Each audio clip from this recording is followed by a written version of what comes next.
ကဲအားလုံးမင်္ဂလာပါဒီနေ့ Microsoft PowerPoint 2016ထဲမှာ HyperLink အကြောင်းကိုရှင်းပြပေးတော့မှာဖြစ်ပါတယ် Microsoft PowerPoint lesson ထဲမှာ HyperLink ဆိုတာကတော့ကျွန်တော်တို့ဒီ link ရှိပြီးတော့ slide show ပြတဲ့အခါမှာ link ရှိပြီးတော့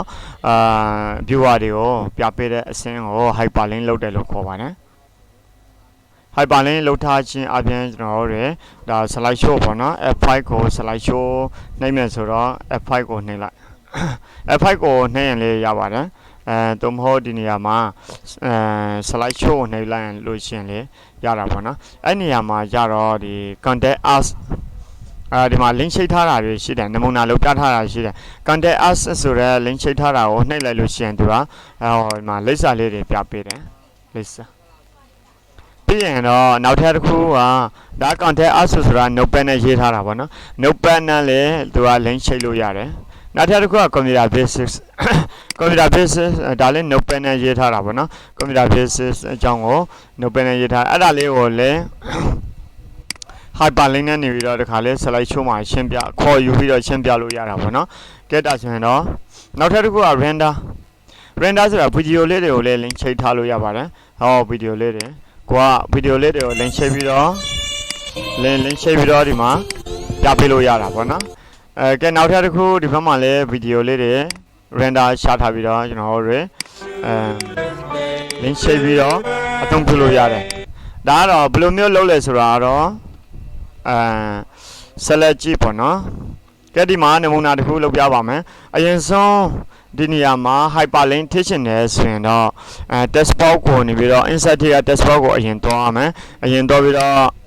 ထင်မယ့်နေရာလေးကို select မှတ်မယ် select မှတ်ပြီးတော့အဲ့နေရာမှာ cursor လေးမှိတ်တုတ်ကြားနေပြီဆိုရင်တော့ insert ထဲကိုတော့ insert ထဲမှာ HyperLink ဆိုတာရှိပါတယ်အဲ့ဒီ HyperLink ကိုတစ်ချက်နှိပ်လိုက်ပါHyperLink ကိုနှိပ်လိုက်ပြီဆိုရင်ကိုထည့်ချင်တဲ့ဟာလေးပေါ့နော်ဒီ slide show ထဲမှာဗာထည့်ချင်လဲဒီနေရာမှာဆို contact us ထည့်ချင်လား computer basics အကြောင်းအရာလေးတွေထည့်ချင်တာလားသို့မဟုတ် video file လေးတွေထည့်ချင်တာလားသို့မဟုတ် dev ပုံအကြောင်းအရာကိုထည့်ချင်တာလား dev ပုံအကြောင်းအရာတစ်ခုကိုထည့်ပြီးတော့ကျွန်တော်တို့ဒီနေရာမှာ dev ပုံကိုမပေါ်စီရှင်ဘူးဒါမဲ့ဒီနေရာမှာလိပ်စာနဲ့ပေါ့နော်သူကaddress link ချိတ်ပြီးတော့ကျွန်တော်တို့ပြပေးလို့ရတဲ့ဟာပါနော်ဒီနေရာမှာကျတော့နမူနာတစ်ခုထည့်ပြမယ်နမူနာကျတော့ PDF အနေနဲ့ထည့်မယ်ဆိုတော့ PowerPoint PDF နော်ဒီ PDF လေးကို open နဲ့ထည့်လိုက်မယ်အဲ့ဆိုရင်ဒီနေရာမှာ PDF file လေးရောက်သွားပြီပေါ့နော် PDF file လေးရောက်သွားပြီဆိုရင်တော့ဒီမှာနှိပ်လိုက်ပါနှိပ်လိုက်တဲ့အခါမှာကျတော့ slide show ကိုနှိပ်လိုက် slide show view နဲ့နေပြီးတော့ကြည့်ပါမယ်အဲ့နေရာမှာဒီ PDF file ကိုနှိပ်လိုက်တာနဲ့တခါတည်းသူကဘာဖြစ်လဲ some file can contain viruses or otherwise be harmful to your computer it's important to be certain that it's a file from a trustworthy source if you like to open okay နိုင်မယ်ကဲဒါဆိုရင်ဖွင့်လို့ရပါတယ်ဒါမဲ့သူတတိပေးတယ်ဗာတတိပေးလဲဆိုတော့တချို့ file တွေကလက်ဟို virus တွေပါတယ်တာပေါ့နော်နောက်ပြီးတော့ဒီမှာတင်းတော်တဲ့အနေအထားဖြစ်ပါမလားလက်ရတယ်ကွာဆိုပြီးတော့မလုပ်လိုက်လဲဆိုရင်okay ပေးလိုက်တယ်အဲ့လိုဆိုရင်ဒီနေရာမှာ Microsoft PowerPoint စာအုပ်ကPDF file လေးကကြားလာတာပေါ့နော်ကဲဒါဆိုရင်တော့ဒီနေရာမှာ HyperLink link ချိတ်တဲ့ပုံစံမျိုးကိုနားလည်လိမ့်မယ်လို့ထင်ပါတယ်ဘာနဲ့ပဲ link ချိတ်လို့ရပါတယ် Excel file နဲ့ပဲဖြစ်ဖြစ် Word file နဲ့ပဲဖြစ်ဖြစ်ပေါ့နော်Excel file နဲ့ပဲဖြစ်ဖြစ် Word file နဲ့ပဲဖြစ်ဖြစ်ဒါဆိုရင် notepad လေးနဲ့ link ချိတ်ထားတယ်ဒါကလည်း notepad လေးနဲ့ TXT ဆိုတာ notepad လေးနဲ့ link ချိတ်တာပါ PDF ဆိုတာ PDF file နဲ့ link ချိတ်ထားတာဖြစ်ပါတယ်ဒါကတော့ MP4 ဆိုတာတော့video ပေါ့နော် MP4 နဲ့နေပြီးတော့ link ချိတ်ထားခြင်းဖြစ်ပါတယ်နောက်ထပ်တစ်ခု link ချိတ်ကြည့်မယ်ဆိုရင်တော့ text box ကိုတော့ပါမယ် insert ထဲက text box တစ်ခုဆွဲပါတယ်ဆွဲပြီးတော့ insert HyperLink ကိုနှိပ်ပါတယ်အဲ့ဒီမှာမိမိတို့ကြိုက်တဲ့အားလေးတစ်ခုကိုထည့်ပါမယ်ဘာထည့်ရင်ကောင်းမလဲဆိုတော့ handouts ကိုထည့်ပါမယ် handout မှာ2မျိုးရှိပါတယ် handout ကျွန်တော်တို့လုပ်တာ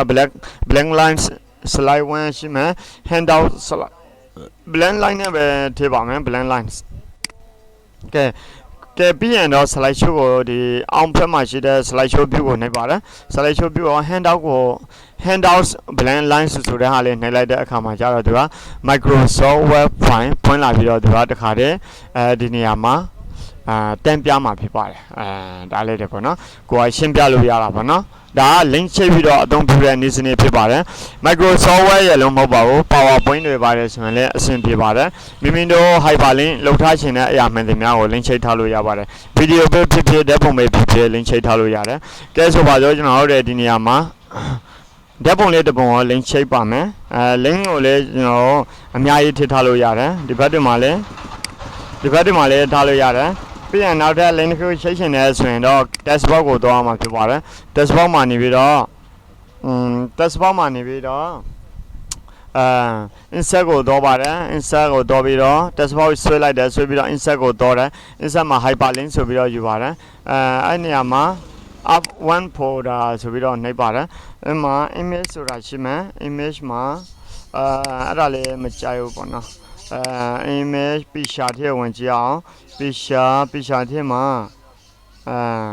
picture ထဲမှာဘာထည့်ရင်ကောင်းမလဲဆိုပြီးတော့ဒီနေရာမှာဒီပုံလေး picture photo render sound effect music image exercise file background သို့မဟုတ်ခုနက picture ထဲမှာဒီပုံလေးကိုပဲထည့်လိုက်ပါမယ်ပုံလေးကိုထည့်မှသူကတော့ရှာလို့လေးရတာပေါ့နော် online ပေါ်ကရှာရင်လည်းရှာလို့ရပါတယ်သို့မဟုတ်ဒီနေရာမှာနောက်ထပ် folder လေးတွေရှိသေးတယ်အဲ့ဒီ folder လေးတွေကလည်း browse for file ဆိုပြီးတော့ရွေးလို့ရပါသေးတယ်ကိုယ်ဘယ်နေရာမှာတင်ထားတယ်ဆိုတဲ့ဟာလေးပေါ့နော်ကဲဒါဆိုရင်တော့ဒီပုံလေးတစ်ပုံကိုစိုင်းထည့်ကြည့်လိုက်မယ်ဒီပုံကတော့ဘာရလို့တော့မဟုတ်ပါဘူးစိုင်းကြည့်ရမှာပေါ့နော် okay နှိပ်လိုက်အဲ့ဆိုရင်အဲ့ဒီပုံလေးကဝင်သွားပြီ picture အနေနဲ့ဝင်သွားပြီ picture img နဲ့တူညာလေးဆိုပြီးတော့slide show view ကိုကြည့်ပါမယ်ပြီးရင် picture ကိုနှိပ်ကြည့်လိုက်ပါမယ်ဒါဆိုရင်ဒီမှာပုံလေးတစ်ပုံထည့်ကြလာပြီပေါ့နော်အဲ့လိုဆိုရင်တော့ link ချိတ်တဲ့ပုံစံမျိုးတွေကတော့အများကြီးရှိပါတယ်ဒီ hyperlink ထဲမှာဆိုရင်ဓာတ်ပုံတွေချိတ်လို့ရတယ် PDF file လေးတွေချိတ်လို့ရတယ်နောက်ပြီးတော့စာအုပ်ပေါ့နော်စာအုပ်တွေဒီ DOC file တွေ DOC file ဆိုတာတော့Microsoft Word file ကိုခေါ်တာပါ document file ပေါ့နော်ဗီဒီယိုလေးတွေလည်းချိတ်ထားလို့ရတယ်notepad လေးနဲ့လည်း link ချိတ်ထားလို့ရတယ် exit file လေးတွေကိုလည်း link ချိတ်ပေးလို့ရတယ်ကျွန်တော်တို့ကဒီ slide show ထဲမှာ exit file လေးတွေကိုရှင်းပြဖို့လိုလာပြီဆိုရင်တော့ exit file လေးတွေကို link ချိတ်ထားပြီးတော့အသုံးပြုလို့ရပါတယ်ဒါဆိုရင်တော့ hyperlink နဲ့ပတ်သက်ပြီးတော့တော်တော်လေးစုံဝင်လို့ထင်ပါတယ်